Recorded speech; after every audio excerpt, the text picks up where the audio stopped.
Hello and welcome to Witchy Wellness Radio. I'm your host, Loren, women's holistic health coach and fellow recovering perfectionist. This podcast was created to show you that your body is not in the way, it is actually leading your way.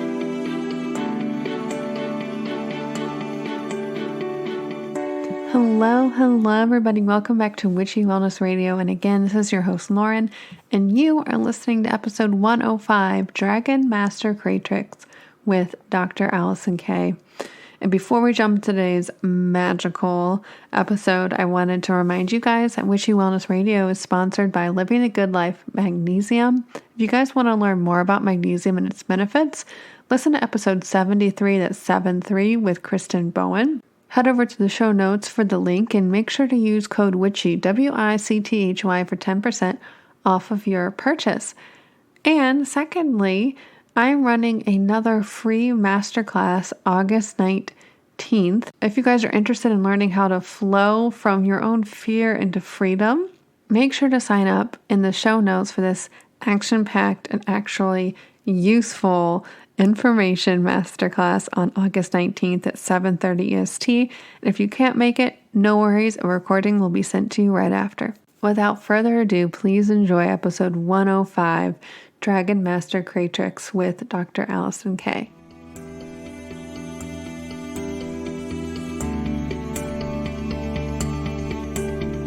Hello, everybody. Welcome back to Witchy Wellness Radio. And again, this is your host, Loren. And this is a show you get to learn how your body is not in your way, but actually leading your way. And our beautiful, magical guest today, Dr. Alison J Kay, has secrets like no one else uses to upgrade, inspire, and disrupt old paradigms within her community and the collective. She is an award-winning #1 international best-selling author and the founder of the Vibrational UPgrade System. She's an experience with subtle energies practitioner and natural healer with a holistic approach towards helping others thrive in mind, body, and spirit.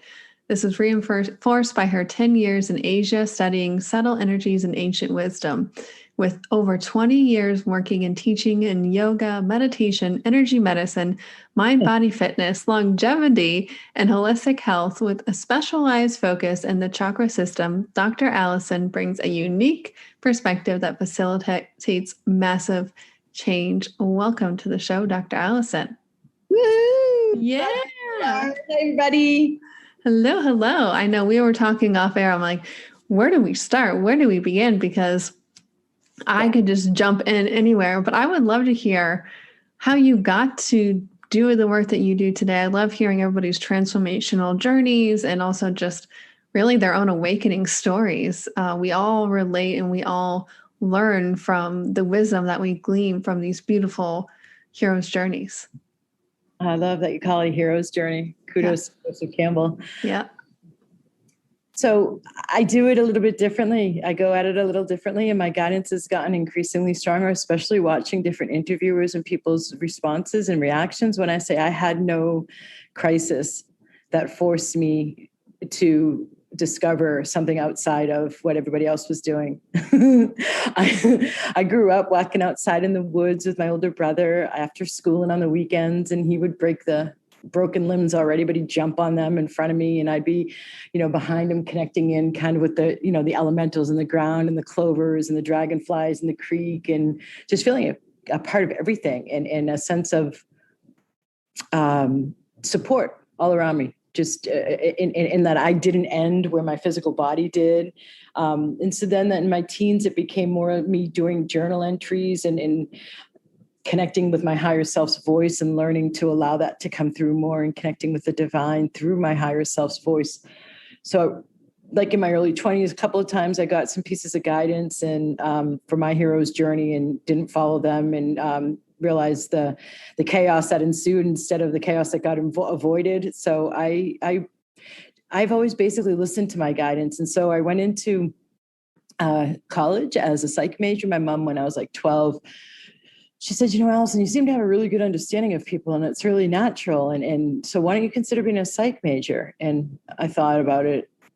My mom has such a great intuitive sense. And it felt right with me. So I went in, but 3 semesters in, I was horrified because I was like, you're not teaching me anything about how do we be the happiest, most thriving versions of ourselves. You're showing me like how to apply this to industrial management for capitalistic gains and capitalistic purposes. And you're proving yourself to be a hard science, which I understand, but you're talking more about the hard wiring. And it's just no. So I had 2 more majors where I learned about the conditioning from society's marketing and advertising we grew up with. And then I learned about social thought, political economy. So I learned about the overall collective conditioning. And I ended up with English Lit as looking into society and humans and the psychology of society and humans from an art medium of literature. Wow, there's so much buzzing energy. We're fielding a storm right here, right now. We're getting a hurricane. So I think that there's a lot of energy coming in.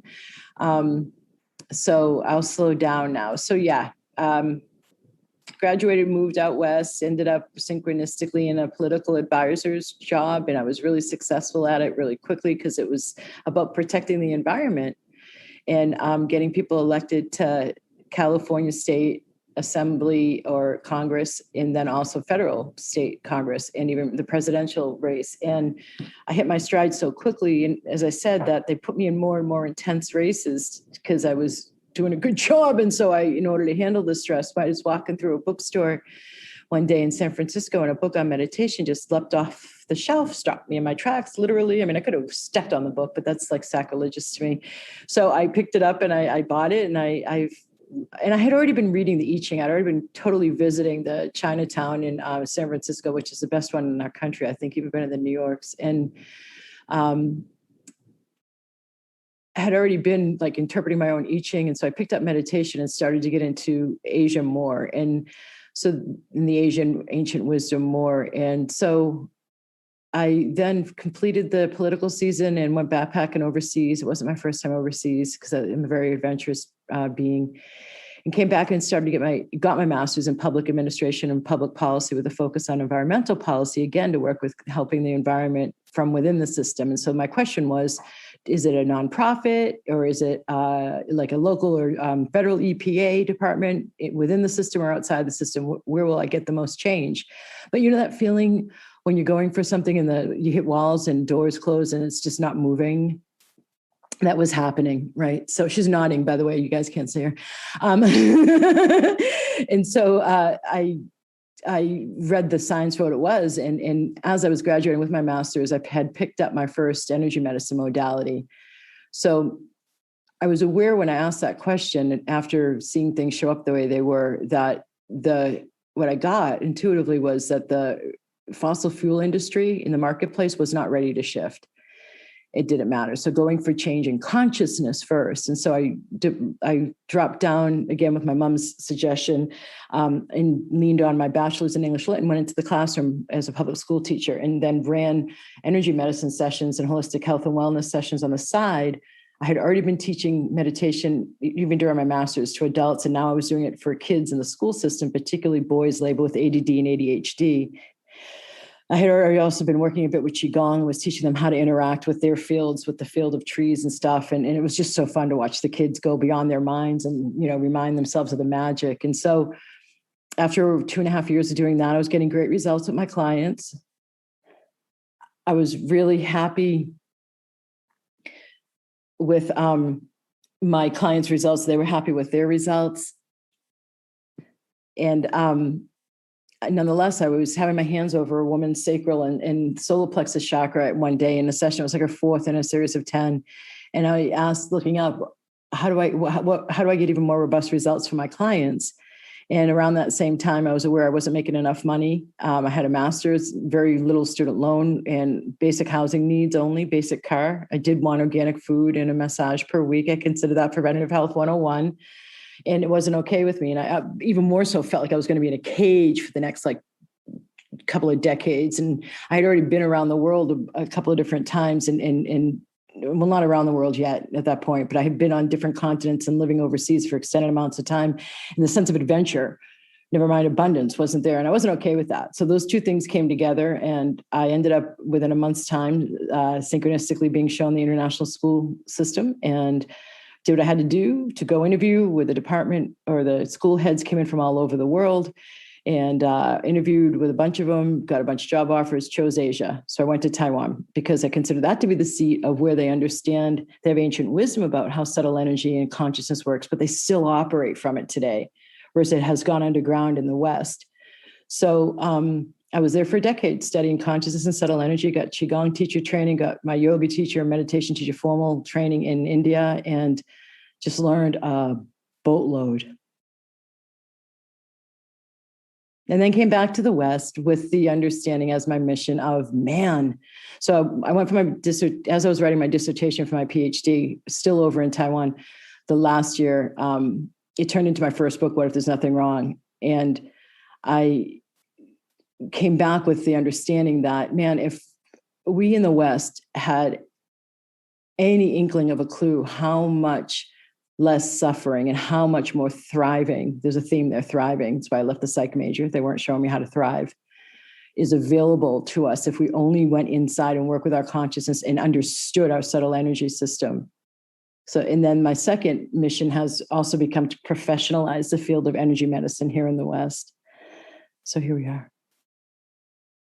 Here we are. Oh my goodness. I think you had your own, just because there was no earth-shattering awakening. My story is similar. I think it's nice to, in the sense that, like, I didn't have some out-of-body experience that woke me up, near-death experience or anything, but I love to hear people's own journey and perspective of how things synchronistically come together and guide you. And some doors feel like they're being shut, but it's all preparing you to the next step. And it doesn't have to be some huge event that shifts and that's awesome. I love hearing those stories, but definitely more relatable stories are just as powerful. I wanted to just talk more about that subtle energy and the energy medicine. I know that you have developed and kind of honed your own craft of that, the vibrational upgrade energy medicine. How can this help people with their own spiritual awakening? Well, it's a vibrational upgrade system. It's a combination of applied mindfulness from my meditation and yoga background, and then energy medicine clearings and activations from my energy medicine background, and still the yoga background, because, like, I don't need to go into that necessarily. But you're asking, what is it? Yeah. What is it, and how can it help someone with their own spiritual awakening or journey? Well, how it can help part is, I have had people come to me in the last bunch of years with varying symptoms of awakening, and whether that's somebody who's already on their own path actively and really in tune with themselves and aware that, hey, Dr. Alison, I have a gray cloud around my head. I feel like there's a sense of lethargicness I don't normally have. Can you please help?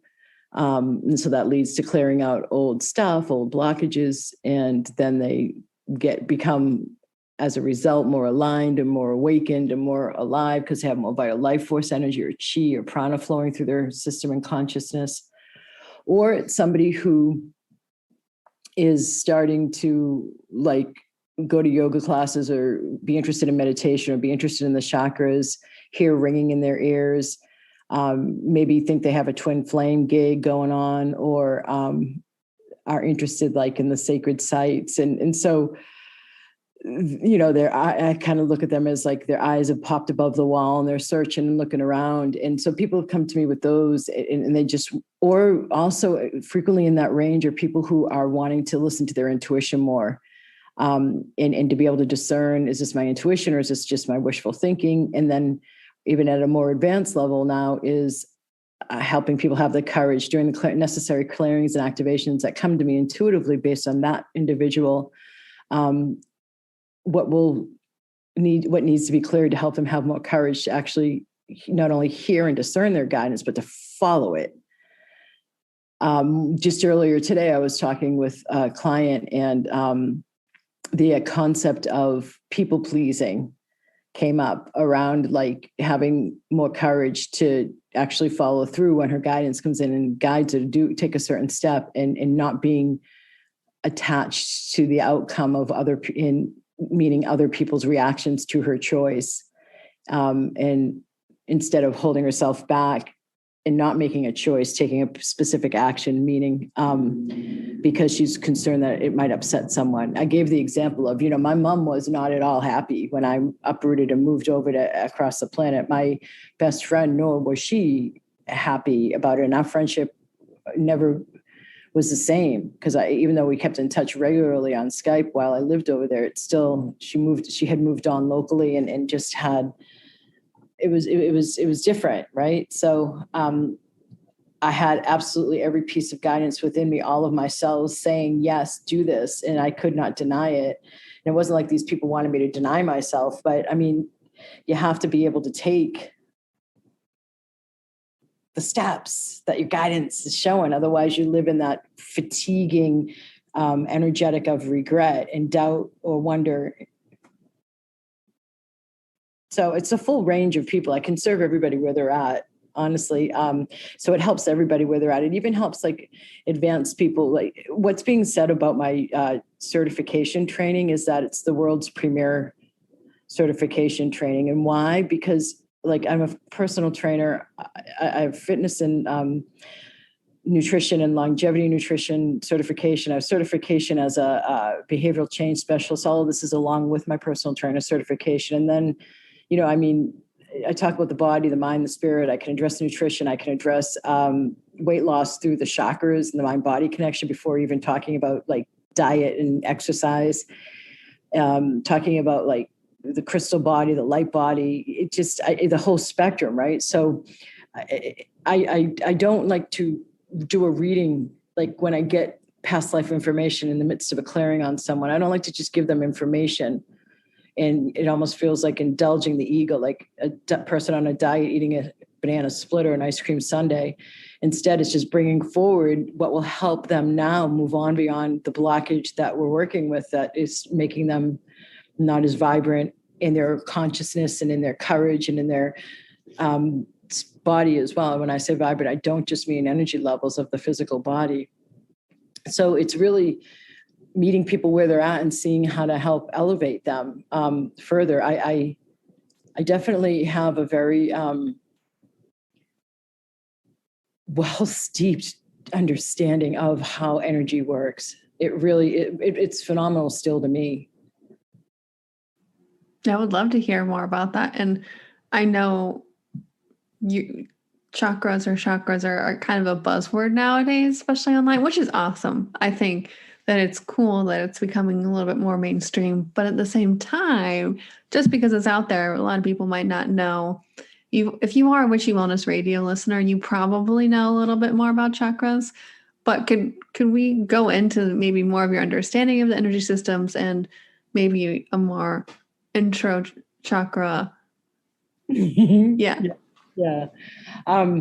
I know that I love how you're kind of stepping into asking this question with showing me the awareness you have of how big the topic is. I used to have workshops, for example, that lasted a month for weekly classes, 3 hours long of the beginner level on the chakras, and then the next month, intermediate level on the chakras with the same kind of time frame. So it's a huge science, right? So if you think of chakra, the word itself from Sanskrit to English means wheel, W-H-E-E-L, like a turning wheel.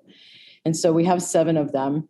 And let me back up for a second. What you just said, Loren, was really key because I like hearing you say that chakras are a buzzword online now. I remember when they weren't. So this is great. But for better or for worse, kind of like you said, now there's a lot of misunderstanding where people seem to think they can just go listen to a chakra balancing singing bowl or crystal bowl online on YouTube and then they're set. And it's not that at all. So I find the chakra system as a roadmap to enlightenment, and it's every chakra covers a domain of life, and every chakra has what we consider a right to it. So we have 7 main ones. One's at the crown, at the top of the head. One's between the eyebrows, throat, heart, solar plexus or upper belly, lower belly, sacral, and root. That means tailbone. And so the tailbone, the root chakra, for example, is the right to be here. So that starts forming. Our spine is the first thing that forms as a baby in the womb, or as a fetus in the womb, or an embryo, really. And the spine houses the base. If the root chakra is at the base of the spine, it's tailbone. It's very basic. And so a basic concept of being here is, do I have the right to be here? So if somebody's in a womb of a mom in a partnership, i.e. marriage, with either her or her partner is not wanting to have this baby, or is wondering, how am I going to provide for this baby? Or then there's maybe later abandonment, or there's a neglect. When I say later, I mean within like the first year, or a lack of nurturing. What that says unconsciously to this being is, I don't have the right to be here. That's how it shows up in the unconscious conclusion. So from 0 to 8, we're not, how do I say this? From 0 to 2, we're not even separate from our parents. We think and feel what they think and feel. And at age 2, why we start saying no, the terrible 2s, is because we're starting to separate and form our own separate ego identity. And so from 2 to 8, we're asking questions as we look around, like, how does older brother get that great, yummy smile from dad, that good goopy feeling from mom? Oh, he's being a good boy. He's sitting there and listening attentively. So that must be how I get the good, yummy feeling from mom and dad. So let me do that too. And so there's an unconscious conclusion. I get that approval when I sit there and listen. So the person might end up with a 5th chakra blockage, where they feel restricted in their ability to speak up for themselves. It seems really simplified, and it's childlike logic, because we are children when we have this logic. So then there's all these imprints, the way our parents are, they imprint us with their beliefs. So mom could have grown up with, it's important to be attractive. That's the way I get good feelings. So she was dressed as a doll growing up, maybe by her mom and dad, or her mom wanted her to be in beauty shows. And so girls were used for their beauty and meant to be seen but not heard. So she then would have imprinted me with that. So then I would have had a doubly thing about my throat chakra being seen and not heard, and having difficulty speaking up for myself. I'm supposed to listen. That's what, and be pretty and look good. That's what a good girl does. So these can build on top of each other. And so there's a way to go about dismantling. Like I tell everybody who works with me, you have to have a stable ego. You have, because I'm dismantling it. And so like those examples I just gave are really common for women, and even still. And so also common for women is overgiving, like being from the collective conditioning and the collective unconscious. Women are nurturers. I'm thrilled to, nowadays be where the men have stepped into that role so much more actively and obviously. And it just, my heart just warms literally as I stand here right now talking with you around that. Like the first Huggies diapers, or nappies, as they say over in the UK, packaging with a daddy on them, just came out this year. It was Huggies that did it. God bless you guys. So I don't mean to say, obviously, by what I'm saying, not the other thing, but women are considered the nurturers. It's still in the collective unconscious. And so there is a tendency to overgive as a woman. And that means in America in particular, if we're able to go out there also and make things happen, then we can be very young. We can be very go at it, doing and making happen, and have our targets or our goals and our lists and follow that. And it's all yang energy. Whereas we're not tuned into the feminine within us, which is really good at seeding an idea before we ever talk about it to anybody else. So we don't have to field other people's own judgments and projections, and just allowing it to be fed by our intuition and filled in, and then allowing ourselves to receive support rather than do it all ourselves. And like even the idea of in front of the heart chakra, if we're busy stepping out doing, we leave no room to receive. There's no room the heart chakra is magnetic.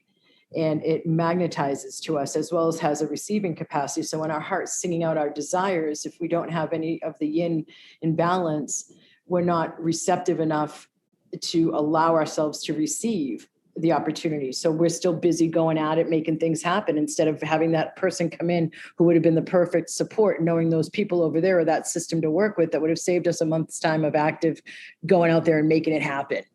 So I'm not talking all fluff. I'm talking about practical application in our day-to-day life. And so understanding the chakras are like an urban center, in their wheel of the mind, the body, and the spirit, an intersection of those three. I can access, yes, like your thyroid's at the throat chakra. Every chakra connects to one of the major endocrine glands.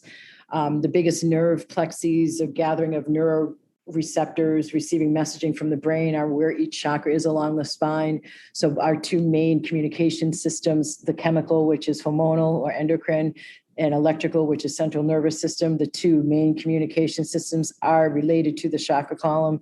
So there's the body part, then there's the mind and the spirit part too. So the mind part, all three levels of consciousness, your conscious mind, where only at most 10% of our daily choices are made from. 90% of our choices on the daily level aren't even conscious choices. That's back from what's in the subconscious, under, sub, and unconscious. Un means not conscious. So when we say mind, body, and spirit is the intersection at a chakra, then I can work with all levels of consciousness, including this, what in Western we're now calling supra consciousness, which is actually the higher self in the yogic culture and understanding and wisdom. And then spirit is how I access past lives and karmic stuff. So it's a way to get at everything. And if when we hear about balancing a chakra, that's like nice. And it might make you feel good like you do in a yoga class, because in yoga, there's 8 limbs and only one of them is about the body postures. 5 are about working with your mind and consciousness. So you might come out feeling more balanced. That's why you feel more peaceful, because your chakras have become a bit more nurtured. Every yoga pose is centered around opening certain chakras. That's why you feel so good coming out of yoga class. But it's the work with consciousness that we're actually doing. And the consciousness is relevant depending on the topic of the block we're clearing to a certain chakra. So that's how we're getting to the consciousness distributed throughout the body. It's not just at the head. So how's that? Oh my goodness. Yes. I think I love the examples you gave, and it kind of perfectly leads into what I wanted to talk about next anyway, of course. The show is called Witchy Wellness Radio, and this was really the fruition of my own healing journey, and me realizing me being too in that wounded feminine and learning how to balance both masculine and I'm peeling back the layers every single day in that respect. But it's really like finding my own voice. And people are always like, oh my gosh, Loren, I love listening to your voice. It's so soothing. I'm like, go back and listen to the first episode, please. It took me like 3 hours to record a 15-minute, episode where it was just me talking. And yeah, it's just the, going out there and doing it. Yes, I had the spiritual awareness. Yes, I was doing energy healing and all this other stuff, but I had to put myself out there and take that action. But I think, yeah. Well done. Thank you. Yeah. 3.5 years later, we're here, man. Woo. Yeah. And it's changed, and I've changed with it. And it just, people like Dr. Allison, come on. It's just like what I need to hear usually is what the guest has to say. And it's like, oh, I needed that reminder today. And hopefully it's the same for everybody listening as well. But I love what you gave the example of, women nowadays, whether we're, I don't want to say wounded feminine, but, an example would be blocked throat chakra, or overly stepping into that wounded masculine energy and feeling like, we have to be a part of the guys club, if you will, and that very like solar, like do more means you're better. And I think, taking action is necessary, but it's about finding what's a healthy flow for you in the moment in time, because that changes. And long story short, you wrote a book all kind of about these kind of topics called, it's your latest book, if I'm not mistaken, The Dragon Master Creatrix, Conversations with a Female Spiritual Teacher for These New Times. So I would love to kind of hear your synopsis of this, because it's much more than what we just talked about. That kind of was a great segue for me to bring this in. And it just seems like this fruition of your own wisdom and your own journey of what you bring forth to this lifetime, to the world. Thanks, Loren. Yeah. You said when you read my description, you used the word disruptor of old, or the phrasing, disruptor of old paradigms. And I know that when I first came back from Asia, I was saying all the time, what if it were possible to, and then fill in the blank. And I remember a couple of times it was always guys complaining, like, I would stop asking these what if questions. Why am I saying that? Backpacking, I didn't backpack. I had a profession. I was a department chair and a successful teacher in the international school system over in Asia. But being around other travelers, like Chinese New Year, I would stay there. I wouldn't come back to the States in between the 2 semesters so I could explore Southeast Asia more. And I always ended up actually going back to Thailand because it's just so great I would go to an island that's on a vortex, and I could go to the Buddhist monasteries and get Thai massages for $5 a day, daily Thai massages day after day. And I would go to more holistic health and wellness centers and learn about the different treatments and get them. And when I was both traveling as well as in Taiwan, and the understanding through conversations and observations was, we're in America anyway, a very yang country. And for example, Taiwan was a very yin and is a very yin country. And what does that mean? Well, I remember a Chinese meal in the gym that I went to after work, being interested in me, asking a fellow Chinese male who was bilingual to introduce him to me. And he was very dreamy, and he liked to kind of telepathically message me and not, but when I would look over at him in the gym, he would look down with his eyes. So like game playing, but a bit of that flirty kind of girly kind of behavior in a way, right? But the dreamy aspect, like the non-implementation, the non-follow-through, the non-action taking, that's yin, non-divine yin. So I really feel like, and it was a trip, Loren and listeners. I mean, it was a bloody trip being a female weight trainer in a gym with mostly Chinese guys. Other expats would go there, my expat buddies would go there with me, but like I wasn't paying attention to anything other than my workout. I had my headphones on. It was after work. I wanted to get my workout done and really focus on my body because I've been teaching. So it had been in my head. And I'd be sitting there like just doing bicep curls or whatever. And the Chinese guys would look at the weight, the amount I was lifting. And I would just be like, okay, I have to do this weight today on this exercise, and wouldn't, notice that there were guys like going, oh my God, she's lifting as much as I do or more than I do. I wasn't even aware of that until I had left. Somebody told me that later. But I really messed with their heads about like the feminine and what the female is supposed to represent, or the feminine is supposed to represent. And I had my head messed with as far as like what's masculine and what's feminine, and then learning more about the yin yang. And when doing qigong, I love qigong because it's really a good teacher philosophically, whereas like yoga is modeled on animal poses, what animals are seen doing in nature. So when I do yoga, it's a very different there's so much yogic wisdom, it's ridiculous.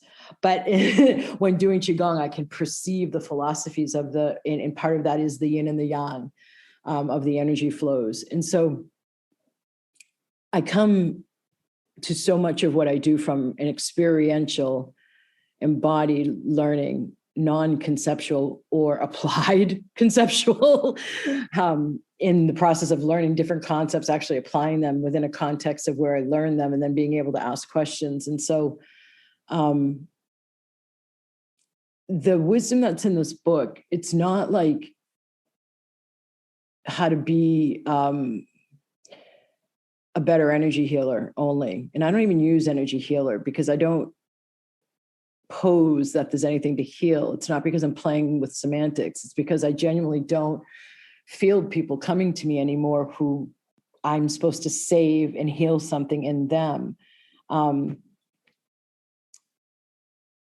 Where I'm like I'm an expert with this knowledge that other people haven't had the life experience to build, but it's still like a role of equal co-creators, and so what I go into in this book is, I remember one question so the first half of each chapter is the voice of a student, and an actual student of mine who has been on retreats with me wrote the introduction, and the beginning of each chapter is based on the experiences my students were having. And then the second half of each chapter is me answering questions they've actually asked me. Literally, I spent hours going through days, I don't mean hours, going through the questions that they've asked me historically, audios and recordings, as well as written on in our private Facebook group.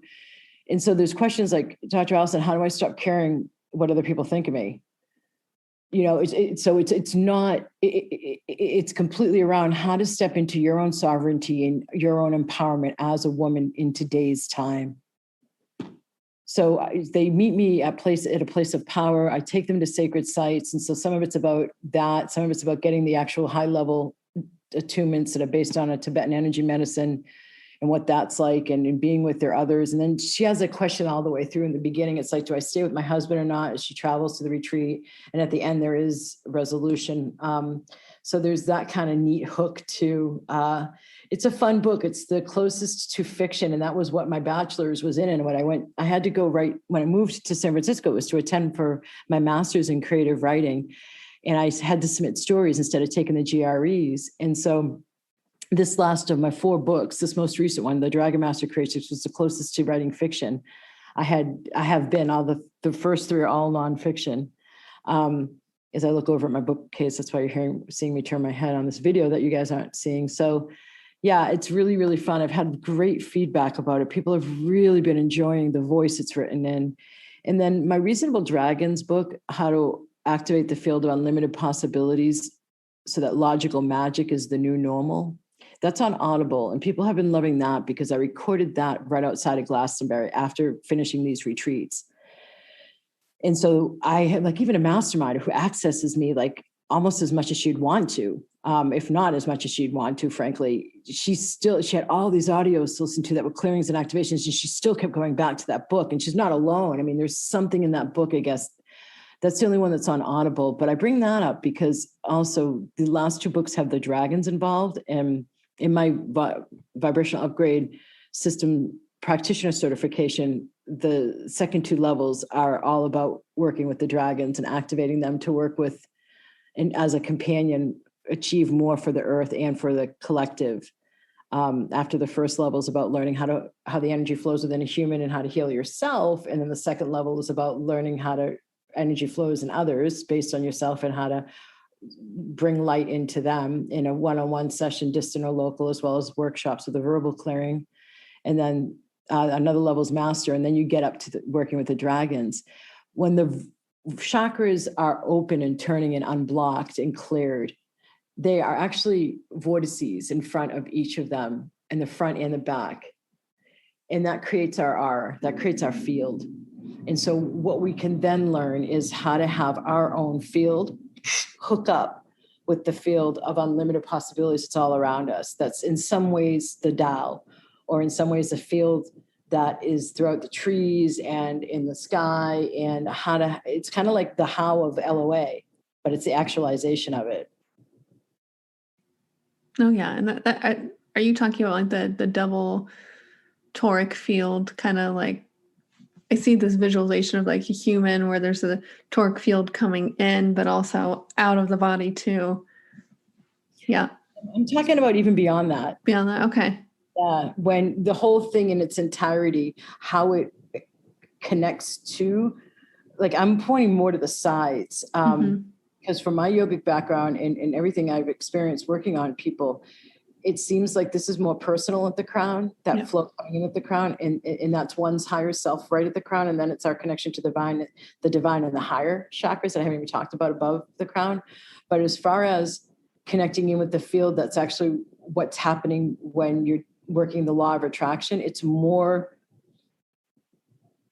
to the side. It's not that kind of receiving. It happens more at an embodied level, which is why it's so important in particular to get that heart chakra really on board. Yeah, well, that makes sense. Like you said, it's the how of law of attraction around the way. And that's that embodiment, that manifestation, bringing you forward. I'm like pulling my hands out and like pulling things towards my chest right now as I'm talking. I talk a lot with my hands, you know. Yeah. Yeah. But I wanted to take a second to mention that Dr. Alison is giving us his awesome bonus for those of you that are interested in her latest book, The Dragon Master Creatrix. She's giving us awesome bonus for, well, I'll let you, you kind of alluded to parts of them, of the 3 different healings and a 1 month free of her membership as well. Yeah, I don't normally do this, so please feel special. You are. And Loren's letting this go live the day before a full moon, the full moon in July. And so I really don't normally do this. It's been one of the podcasts out of hundreds that I felt the match. But as soon as I saw Loren's pitch come in, the Witchy Wellness, I'm like, yes! And so we were both really happy. We were just talking before we started recording this, excited for the alignment.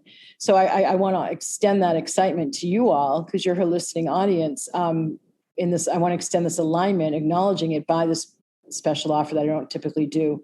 So if you go to I don't even think you need the word the, if you go to dragonmastercreatrix.com, and Loren has the link, so they'll be with the show notes. Yep. Okay, thank you. dragonmastercreatrix.com is the bonus page. So you can buy the book on Amazon from that page, and then go back to that page with the receipt number and input it. And then my support desk, my beloved VA, Larissa, she'll reach out to you, and you'll get 3 videos of part of what you've heard me talking about, a sacred site. So you're going to get 3 videos. One of them is my favorite, if not my favorite, stone circle, right there tied with another one.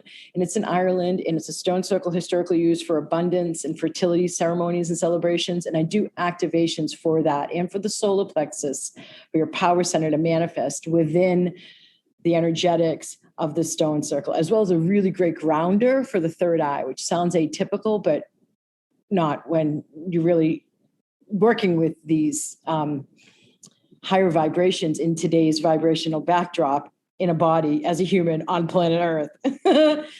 So then the other 2 videos you're getting, one I'm on the top of the Pyramid of the Sun at Teotihuacan, the Mayan ruins outside of Mexico City. And then I'm sending energy through my hands, energy medicine healing from the top of the Pyramid of the Sun, which is very yang. And then I'm also on top of the Pyramid of the Moon in the 3rd video, sending you energy medicine through my hands, which is very yin. And that's on the equinox, actually. So those 3 videos are only part of the bonus. Then you get a month of my Activate Your Magic program, which has 2 live gigs a month and then 2 recorded gigs a month. And those recorded gigs are associated with the full and the new moon. And it's usually 30 minutes of sacred activations, where I'm running a clearing and activation after doing research on what the alignments are astrologically for that moon or that new or full moon, and to help you be even more in alignment with taking advantage of what's going on in the cosmos. Because the cosmos are really, along with the divine, are really directing this 20-year window of 2012 to 2032, what's considered humanity's greatest evolutionary leap. So really getting you guys aligned and staying aligned. That's why the membership's ongoing, with that new moon and full moon sacred activations. And then you get a live Zoom event with me with this minimal coaching, but you can interact with me. That's where you can interact with me. One Zoom event video a month. And then another one is an hour long of group clearings and activations, where I am just dumping so much godforsaken healing. That was the word, was healing on people. Everybody's on mute, and I'm reading intuitively. I go up into this place that I know to go to, and I'm reading intuitively what everybody needs on the call. And I'm just like pounding out clearing after clearing after clearing. That alone is worth the price of the monthly membership. And I know you guys, we all hear people say stuff like that, but seriously, I used to do that weekly, and I had to wipe it out because I was wiped out from it. It was so much healing. Then I went down to twice a month, and now it's what it is because it's just so much bloody healing. So you get that month of Activate Your Magic and the 3 videos. When you just you buy Dragon Master Creatrix on Amazon and go to dragonmastercreatrix.com and when I say give us, just online, input the order number from Amazon, and then you'll get the appropriate videos and entry into the Activate Your Magic program. So if you do that the day you're listening, and even if you hear this like the day after the full moon on Sunday, the 25th, that's fine. You would still get access to the full moon sacred activations that just got set out because it's on a membership. So there you go. Amazing. Oh my goodness. Talk about witchy wellness right there. Those are some amazing, amazing bonuses. Yeah, I think, you know what? We could just talk for hours and hours. I think I'm going to put a little pin in it there. Was there anything else, Dr. Alison, you wanted to cover or wrap up before we start to close the show down today? Yeah, there's this here. Hold on one sec. That was, I know we get really serious about this stuff. Yeah. But really, the whole point is to have fun, is to get freer and get lighter and be able to just be more playful, like your childlike self, and be full of joy. And so I know we get really serious about all of this because there is work. And when you're purging lifetimes and lifetimes of punishment or whatever, it's not pretty. No. So I want to recommend you guys, I gauge what I learned specifically in Asia. The more, whether it's me or another mentor or teacher, even check to see their level of humor. Or partner, even. Yes. Yeah, that's a mandate for me, mine. Oh, I love it. There you go. That's it. Oh, thank you. Thank you. Yeah, I have to say my partner, definitely, we always joke. My mom says it's about my dad, that she married him for his entertainment value. And I have to say, I've definitely repeated that pattern here in my lifetime. But, humor never fades. Humor is there, and it only just grows with age, I think. Keeps me. My requirement is I have to be able to lose control giggling. You have to be able to make me laugh uncontrollably. And I just did it earlier today, actually, with a colleague of mine who did it. Anyway, yeah, laughter is a really important thing. Yeah, it is. It is. And divine needs to, the more in touch they are with the divine, the more they're going to be goofy and humorous and use humor, because the divine, hides everything behind this veil that we spend our lifetimes learning how to get around. If that's not the divine sense of humor, then what is? What is? You're a fellow yogini. Have you ever done laughter yoga before? I have. It is weird. It's weird, but I loved it. Oh my, you basically sit around in a circle and start laughing. And sometimes it's forced. Sometimes it's just this wave of energy that would come across around the circle. It feel my whole body hurt. My abs, my whole body, jaw, everything. Yeah. Yeah. Well, thank you so much. And I'm going to close the show out. Every week, we always ask the same question. So whatever comes to mind is the perfect answer, Dr. Alison.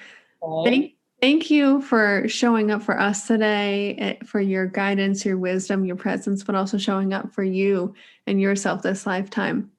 How may we, the listeners, as an act of gratitude, be of service for you in return today? Oh my God. This is the first time I've ever been asked that. Yeah. How great is that? So one of the things that I know about myself, in all frankness, and I'm consistently made aware of this by contrast. If I know it's in alignment, I say yes, and I take action and I do it. And I know the money follows. It always does. And I see people making choices that when they feel the yeah in the moment, they don't follow through and take the action based on the yeah in the moment, based on the feeling of expansion, of upliftment that they can get. And as a person, honestly, selling programs, I see the capacity of me meeting with somebody and what I can, knowing intuitively, being shown in the moment, some of what we can get to and how much freer I can get them. And it hurts me my heart, when I see somebody say no to their own transformation for no other reason other than fear or lack of follow through, or even paranoia about I'm being marketed to. Did she have a marketing tone? Is she selling? Yes, I'm selling something. Of course I am.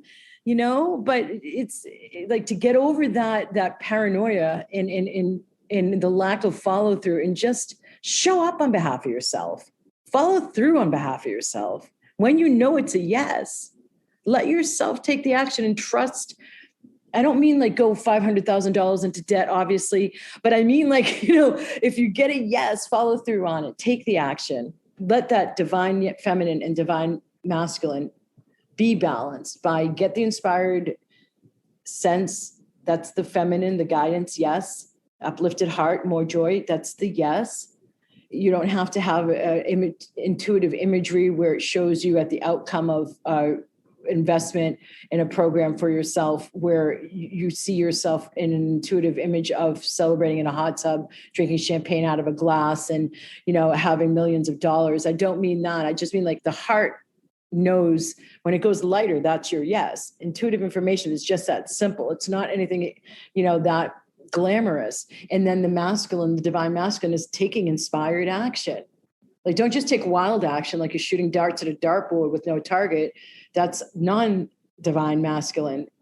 So I just really, that's how you can serve me, whether it's following through and coming in to activate your magic and receiving that for a month, or it's anybody else you've listened to and they got your attention and you thought, let me follow through with that. Don't drop the ball. Follow through. Let your heart expand more. Let your life go into the expansion that it's meant to right now, rather than just like researching, I'll listen to this one more time, and delaying your change and freedom. 1000%. I have to add, this is like it's growth in a different way, not so much in a spiritual or career way. I mentioned my partner, and we met through yoga, and I had the intuitive hit to ask him to brunch, and it was just like this download, and the words came out of my mouth, and as they came out of my mouth, I was like, "What the bleep are you doing?" And I had I had no visualization that he was going to be like my life partner. We were, going to have a fur baby dog together, nothing like that. And it was just like, okay, wow, this is happening, and everything else unfolded. So I think I love what you said. Take the action. You can have a big vision and where you want to go and how you want to feel, but stay present and stay with that feeling and take the action in the moment. Yep. Yeah. Because that's how we're co-creating nowadays. It's just not that focus on the horizon thing anymore with the targets and the plan. You have to follow through. It's in the moment. What you just described is such a perfect example. Well done. Thank you. Oh my goodness. Thank you for coming on the show today. It was such a divine, magical pleasure. Yeah, my honor. Namaste. And remember, open up, surrender, trust, and let your body lead the way.